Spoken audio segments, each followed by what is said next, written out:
Welcome to episode 552 of the Barcelona podcast, brought to you by the Blue Wire Podcast Network. I'm Dan Hilton, and as you can hear, I'm not close to sounding okay yet, but Barcelona keep on playing, so that means that content keeps on being made.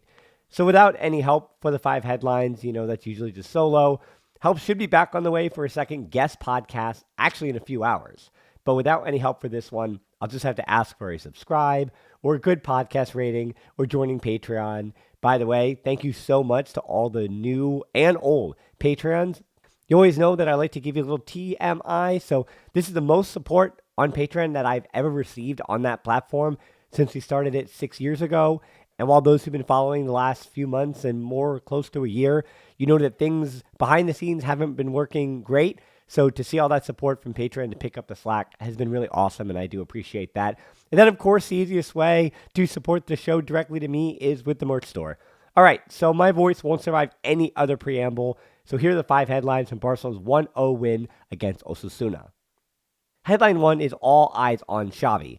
Now, after the podcast I released yesterday with Sam Marston, and I do recommend that as instant listening if you haven't heard that, but you're seeing these 5 headlines or listening to these 5 headlines, because that was just a full 50-minute conversation about Xavi up to this point, about what he has left to do this season, and about the potential replacements, at least at this point here in January. Because over the last 48 to 72 hours, I have heard nothing but negativity. And I just don't mean from Barcelona fans. I'm actually talking about me searching for candidates or hearing any good news. It seems like the more digging you do, the more you hear from international and national journalists in the area. It just seems to be more and more doom and gloom. That not only is Barcelona going to have trouble finding a manager, because on yesterday's show, again, little spoiler here, we kind of blew up the idea that it's Barcelona. Managers will believe in themselves that they can be the guy to fix the problem. Not say that Xavi was the problem for the future manager, but the future manager is going to say, I am the difference. You're not a top manager at a top club if you don't have the same self-belief in yourself that the players do. So the idea that this Barcelona job isn't an attractive job, that's not something I believe in. But Barca having the budget to actually bring somebody in, and somebody's going to ask for substantial money, because if you count Xavi, because Barcelona's a big job, in that same pantheon of Klopp and Guardiola, Arteta and Ancelotti, and by that I mean not by their winning and losing, I mean by the status of the job and all that stuff, he makes almost 25%. That being Xavi takes home 25% of the money that all the other guys I just named make. So in terms of who Barcelona can actually afford, it's not even the players, it's the manager as well. So with all that said, it's been a lot of negativity, and coming back to this, because the Xavi talking point will continue on, but coming back to this game, I wanted to see, and I think everybody did, and I think Xavi did too, a response from the team after what has been a very emotional few days. Almost at a point in hindsight where if I was Xavi, I would have almost waited to make, if I knew over the summertime even, and I think that's a little more tongue-in-cheek because winning would have changed that. He signed the extension and all that, but I think if you had known even since the Spanish Super Cup in weeks, I would actually wait to a week when you don't have a midweek game. So the team can almost be bummed and sad and kind of deal with it for a few days emotionally. Instead, he announces it on Saturday after the match, and now you're already playing again midweek. And I feel like this team still looked like a team that was tired and broken down even emotionally and physically, and almost ill-prepared to give a physical and emotional response.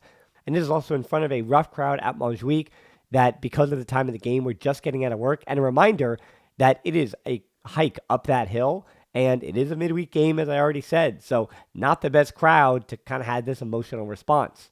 Maybe out of necessity, Xavi still showed some bravery in the starting lineup, or at this point with Lamine Yamal, we're almost getting to hubris. I'm going to talk about him later, but Pau Cubarsí, I don't really have any notes because it was just a sturdy, good performance. I'm glad the kid finally got to be a part of a match where a clean sheet happened, and hopefully the first of many in his Barcelona career. Another day, while I don't necessarily have too many positive notes for him, Cubarsí had a defensive job to do because the 5 at the back and then the 2 coming up through, especially with Budimir. Pau Cubarsí is going to have his hands full on the day, so I'm glad that he was able to focus almost primarily on defending. And again, that 5 at the back and the medium to low block that Osasuna was playing, it was on the attackers to guide that attack forward. And when he could pick out a progressive pass, he did. So good day for Pau Cubarsí, and it's nice to see that Xavi even out of necessity. At least the 17 on the added trust in Pau Cubarsí did not let him down. I wanted to see something similar that Xavi did in the 2-0 win just a few weeks ago in the Spanish Super Cup, and you got similar vibes too with the starting lineup. It was a 3-2-5 with Gundogan ahead of Pedri, which is something we've spoken about in the last few weeks that has now been a change. The fans on social media were calling for it. It seems like Xavi has taken the bait because now it's Pedri deeper, Gundogan farther forward, and it will always be an argument. I'm going to talk about this a little bit in the 5 headlines, but this is not a perfect solution. There are people who are fairly going to say Pedri needs to be farther forward because of what he contributes in the final third or what he contributes in progressive ways, and Gundogan, in terms of build-up, you want to have him there. And the flip side of that argument is those who were the ones calling for this thing, where Gundogan, play him where you played for Man City. Pedri, I know you lose a little bit about him going forward, but he does have an ability to pick out these long-range passes in deeper positions, so you trust him in those spots too. Cancelo then way high on the left, and Xavi did get it right, anticipating a similar Osasuna from the Spanish Super Cup, a 5-3-2 while defending. This is what Osasuna was going to do, and fortunately for Xavi, they didn't change it up. That's what they delivered.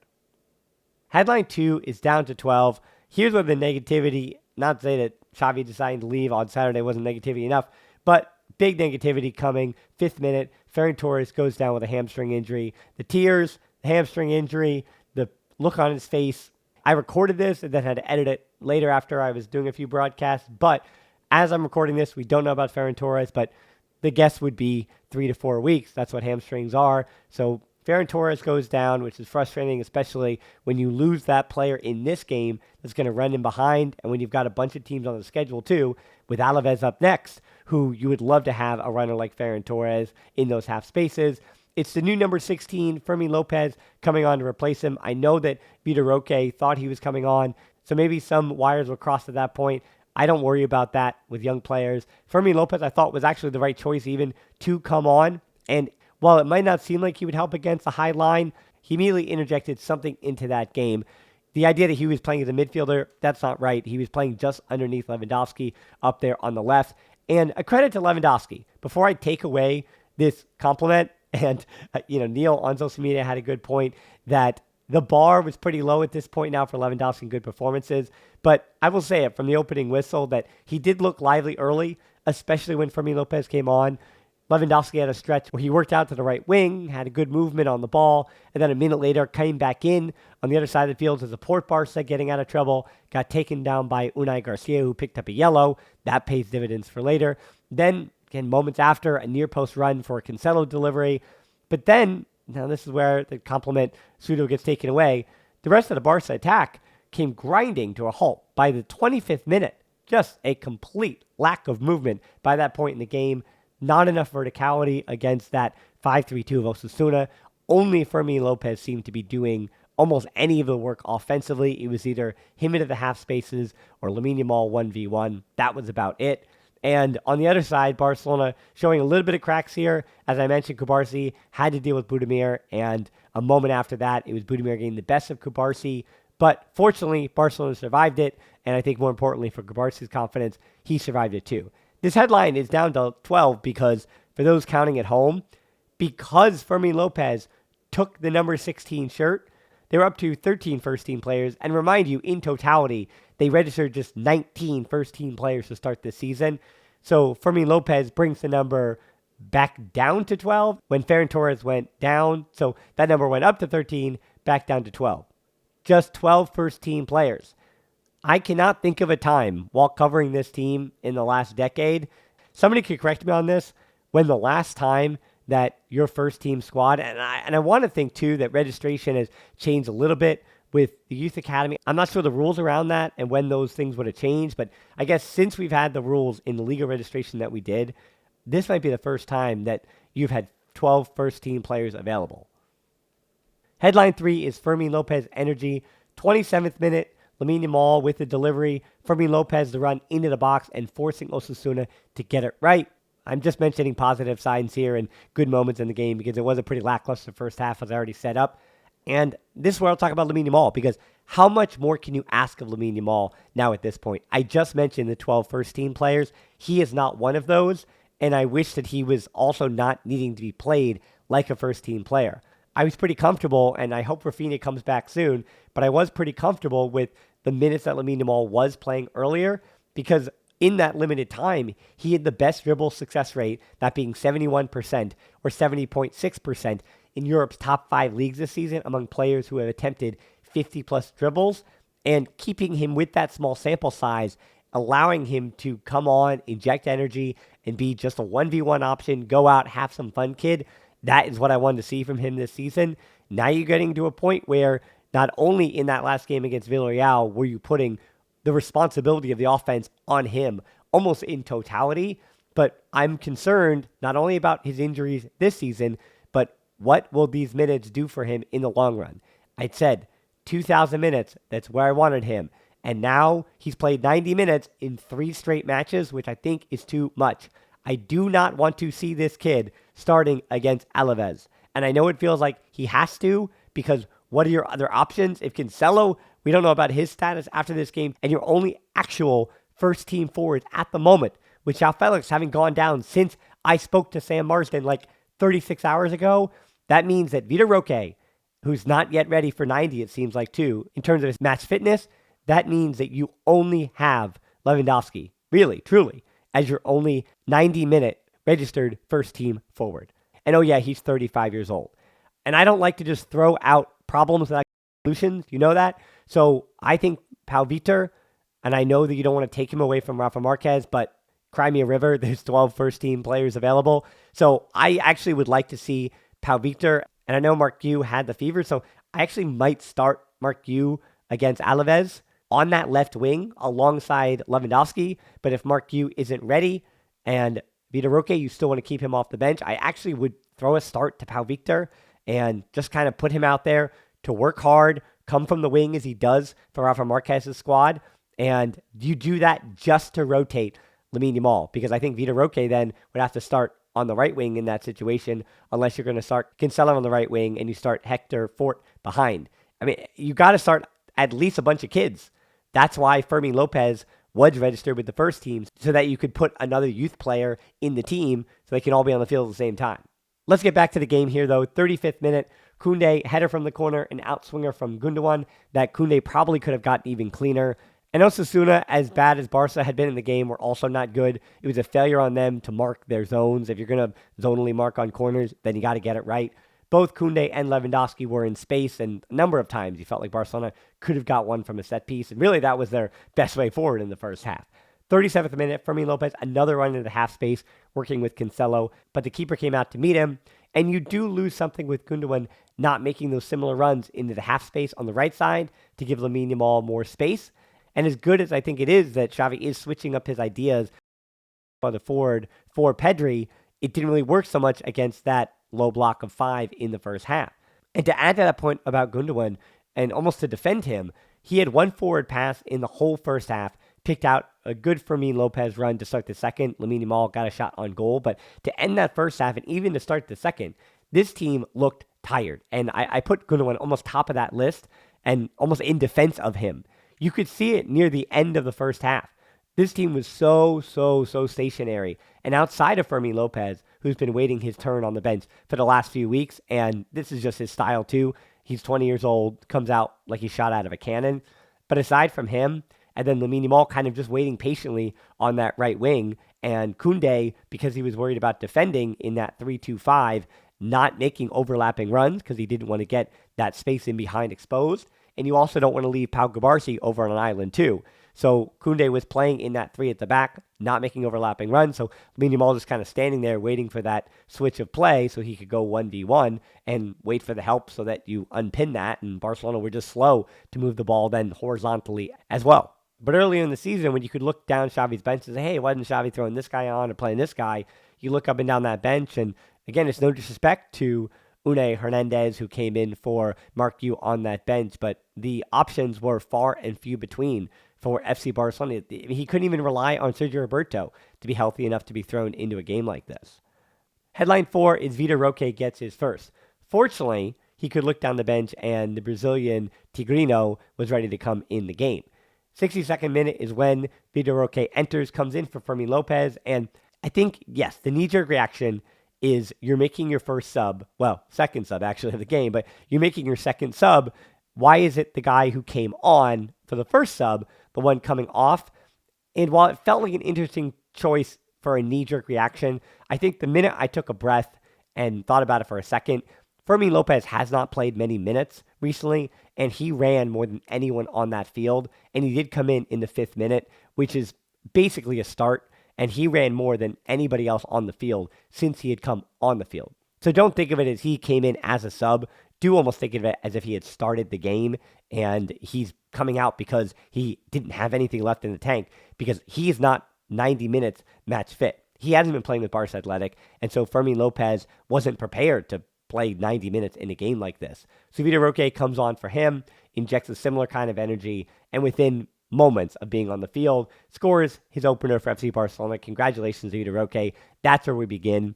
As has been the theme of Vitor Roque, I don't care how much Xavi's playing him, or I'm not worried about his confidence. I'm not worried about anything. It's about just getting him slowly integrated into the team, and anything he gives you is awesome. So the fact that he scored his first goal before the month of February, so within weeks of being at FC Barcelona, is awesome.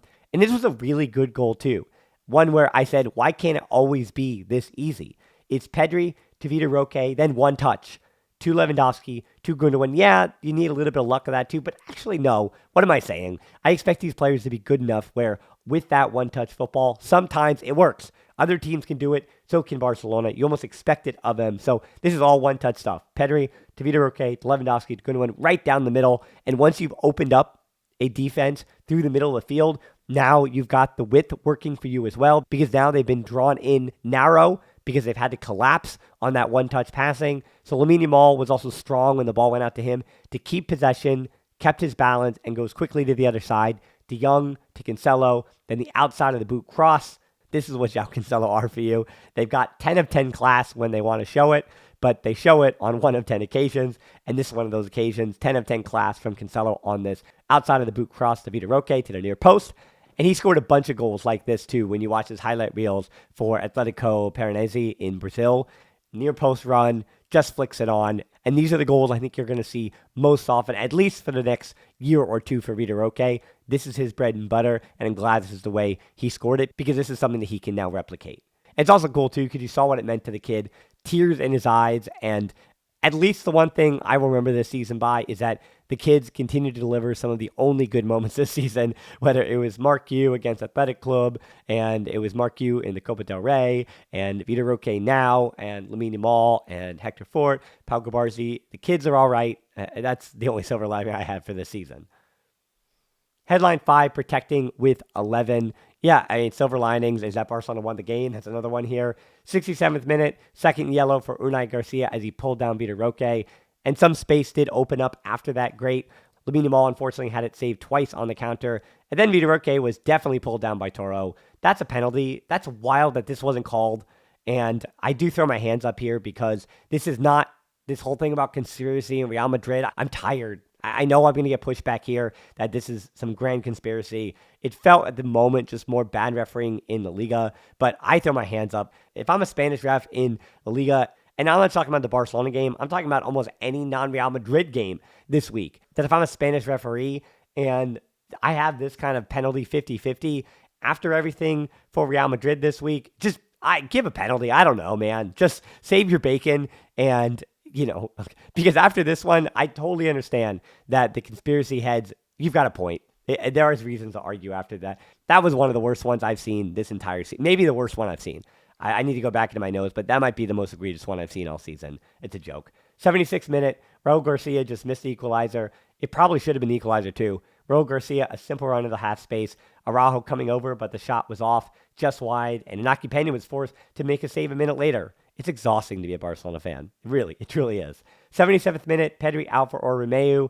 Only 3 subs due from Xavi, but limited small bench. 1 in 3 windows. And again, I know you want to see even more kids like Unai Hernandez. I know people are calling for Dani Rodriguez to get a call up because he is a winger. And maybe with Ferran Torres out, maybe Dani Rodriguez is the next in line.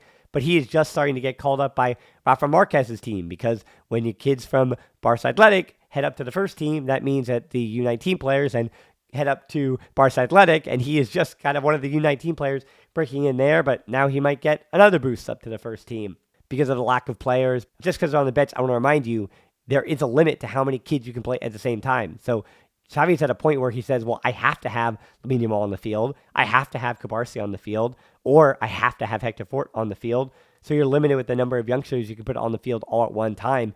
So now you're picking between them. Even though Daniel Rodriguez might be a good option, you'd hope that you could get something from the first team for it. I mean, Pau Victor, same thing. Barça Athletic, he doesn't count as a first team player either. So he doesn't really solve any problems either. 79th minute, Lewandowski's goal called offside. Vitor Roque feeds him, but Lewandowski was clearly offside on the run. 89th minute then, a run through a crowd from Cancelo, who got the worst of it. Hope he's okay after that. And then Vitor Roque, 92nd minute, another argument that he was brought down. It was outside of the area, so no penalty, but I don't know why they didn't call a foul. It's definitely a foul, and Barcelona should have a PK from right outside the box. And then a foul gets called on the other side of the field for a final delivery. I'm not making an excuse. Araujo, don't bring him down. Just shepherd him out of bounds there. What are you doing, Araujo? But that leads to really nervy moments late. And then the opposing goalkeeper, Eder Fernandez, almost got on something from the corner. But fortunately, Barca survived all of that. And yeah, a bad day at the office for everybody. For Barcelona, for Xavi, for Osasuna, for the referees. But 1-0. Barcelona survived it. You survived it, and somehow my voice survived it too. So survival, I guess, is the name of the game after this one. And I'm going to have another podcast with a guest to help me out with it in the coming hours. That'll be out likely late Thursday or potentially even Friday based on what we talk about. And so if you don't want to miss that, follow along on the podcast apps, wherever you listen to your podcasts, or subscribe to the YouTube channel and put on those notifications, that little bell, so you don't miss anything. But most importantly, thanks so much for whatever graspy voice that you had to listen to this whole time. But thanks so much for listening to the show. Until next time, we'll talk to you soon. And Forza Barca.